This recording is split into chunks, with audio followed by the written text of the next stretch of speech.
واحنا على أبواب شهر كريم. يا ريت بجد كلنا نستفيد من الشهر ده.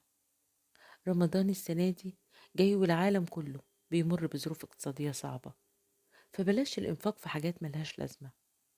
الملايين اللي بتصرف على الإعلانات نوجهها لحاجة يستفيد منها الناس.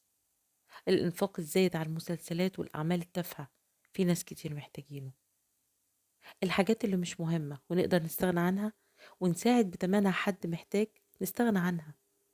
وبلاش نقول تمنها ده حاجة بسيطة مش هتفيد حد، لأن في ناس دلوقتي بالنسبة لها ال100 جنيه حاجة كبيرة. ظروف الناس صعبة جدا، وفي ناس مش قادرة حتى تكفي حاجتها الأساسية. يا ريت تقربك من ربنا في الأيام الكريمة دي يكون بمساعدة اللي محتاجين حواليك. ابدأ بقرايبك وجيرانك والناس القريبين منك اللي ظروفهم صعبة والغلا أثر عليهم. صدقوني لو كل واحد فينا قدر يساعد على قدر استطاعته هنفرح ناس كتير ونسعدهم.